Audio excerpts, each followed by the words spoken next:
बड़ी खबर अयोध्या चढ़ावा चोरी मामले से जुड़ी हुई है, जहां अभियुक्त अविनाश शुक्ला से जेल में पूछताछ की जाएगी। उत्तर प्रदेश पुलिस ने पूछताछ के लिए कोर्ट से अनुमति मांगी है। कोर्ट ने जेल में पूछताछ की इजाजत दी है। तो अविनाश शुक्ला से जेल में पूछताछ की जाएगी। पूछताछ की इजाजत मांगी गई थी, कोर्ट से अनुमति मांगी थी, जिस पर इजाजत दे दी गई है और अब पूछताछ जेल में होगी। आपको याद होगा 5 जून का एक वीडियो भी सामने आया था, लगातार हम आपको दिखा रहे हैं, जब पुलिस की टीम की तरफ से मामले में रेड की गई थी और एक बैग भी तस्वीरों में दिखाई दे रहा था। अविनाश शुक्ला भी उन तस्वीरों में नजर आया था। बड़ी खबर यह है कि पूछताछ के लिए कोर्ट से अनुमति मांगी थी, जो कि मिल गई है। इधर चढ़ावा चोरी पर एसआईटी जांच से जुड़ी खबर। निगरानी के नियमों के पालन में गड़बड़ी मिली है। नोट गिनने वाले कर्मचारी ड्रेस कोड का पालन नहीं करते थे। गिनती कक्ष में जाने वालों की तलाशी नहीं होती थी। दान पात्र के रिकॉर्ड में भी गड़बड़ियां पाई गई हैं। सूत्रों के हवाले से ये खबर आपको बता रहे हैं, कई गड़बड़ियां पाई गई हैं।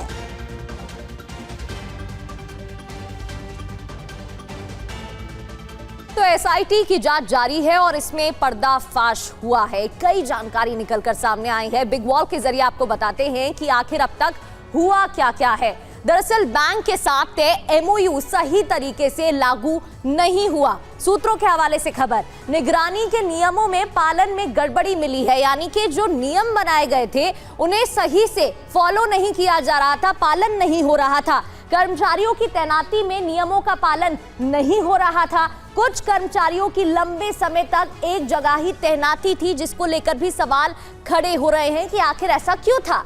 नोट गिनने वाले कर्मचारियों की तलाशी नहीं होती थी, कोई नियम ही नहीं था इसको लेकर। गिनती कक्ष में जाने वाले लोगों की नियमित तलाशी भी नहीं होती थी, यानी कि जो बड़ी जिम्मेदारी दी गई थी उसको लेकर भी कोई सुनवाई नहीं थी। नोट गिनने वाले कर्मचारी ड्रेस कोड का पालन तक नहीं करते थे। ड्रेस कोड का पालन नहीं होता था। दान पात्र की राशि का सही से रिकॉर्ड तैयार नहीं होता था। इस सूत्रों के हवाले से खबर आपको दे रहे हैं। पंकज चतुर्वेदी हमारे संवाददाता में ज्वाइन कर चुके हैं। पंकज, एक तो अविनाश से पूछताछ होनी है, इसको लेकर क्या अपडेट आपके पास, और दूसरी ओर एसआईटी की टीम लगातार जांच में जुटी हुई है, लेकिन जो खुलासे हो रहे हैं, जो बातें सामने आ रही हैं, वो चौंकाने वाली है। इतनी बड़ी जिम्मेदारी और उसमें भी इतनी खामियां।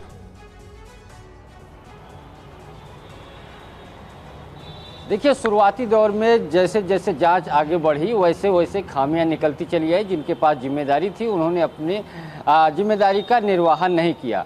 गणना में जो कर्मचारी लगे हुए थे, जो ट्रस्ट के लोग थे, जो एक एसओपी थी कि जब नोट गिनने के लिए कर्मचारी बैठेंगे तो बगैर पॉकेट का उनका शर्ट और पैंट होगा, जेब में पर्स नहीं होगी, इसके साथ साथ कोई भी फ़ोन या उपकरण इलेक्ट्रॉनिक नहीं ले जा पाएंगे, उसकी भी निगरानी की जाएगी। सीसीटीवी का जो एक तरीके से कंट्रोल रूम है वहाँ से मॉनिटरिंग की जाएगी।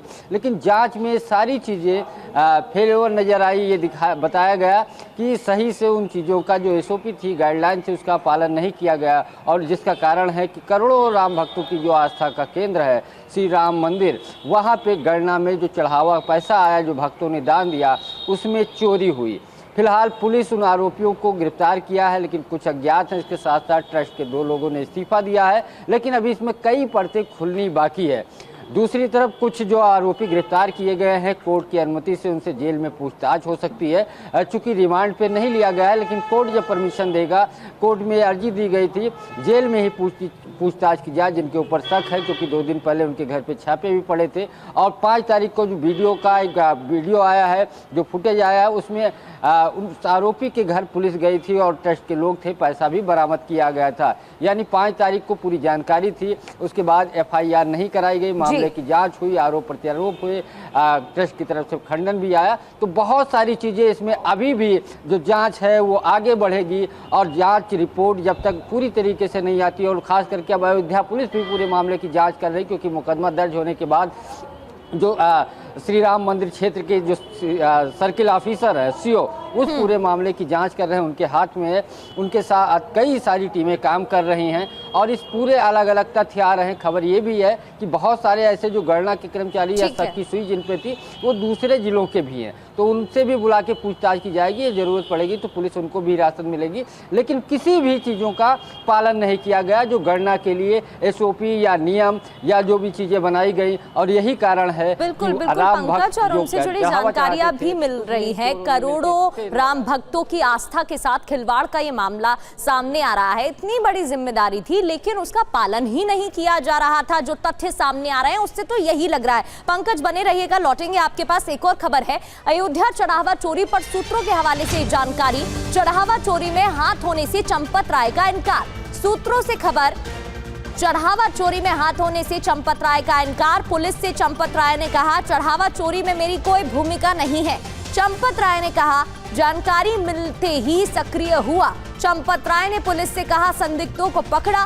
पुलिस से यह भी कहा गया, हेरफेर ना हो, इसकी जिम्मेदारी मेरी थी। चंपत राय ने बताया, टिन्नू यादव बहुत पहले से जुड़ा हुआ था। चंपत राय ने पुलिस से यह भी कहा, टिन्नू ने गलत किया, इसकी उम्मीद नहीं थी। तो पुलिस को चंपत राय ने क्या कहा है ये आपको बताते हैं। पुलिस से क्या बातें हुई है, अपनी सफाई में चंपत राय की तरफ से क्या कहा गया है। चढ़ावा चोरी में मेरी कोई भूमिका नहीं थी, ये बात उनकी तरफ से कही गई है। चोरी की जानकारी मिलते ही सक्रिय हो गया था। मेरे कहने पर ही संदिग्ध पकड़े गए थे। हेरफेर ना हो, इसकी जिम्मेदारी मेरी जरूर थी। टिन्नू यादव बहुत पहले से जुड़ा हुआ था। टिन्नू ने गलत किया, इसकी उम्मीद नहीं थी। सूत्रों से हवालों से जानकारी आपको दे रहे हैं कि उनकी तरफ से क्या क्या कहा गया था, क्या क्या बातें सामने आई। लेकिन ये जो बयान दिया गया है इसके बाद कई सवाल उठ रहे हैं और एक एक कर अब उन सवालों पर नजर डालते हैं। जो जानकारी, जो बयान सामने आ रहे हैं, क्या चंपत राय सारा ठीक रहा, दूसरों पर फोड़ना चाहते हैं, इस वजह से ये सफाई दी गई है? क्या चंपत राय जिम्मेदारी की बात कहे बचना चाहते हैं? इतना ही नहीं, क्या चंपत राय अपने ही लोगों पर दोष बढ़कर खुद को बचा रहे हैं, इसलिए ये बात कही गई है? ये भी सवाल उठ रहा है।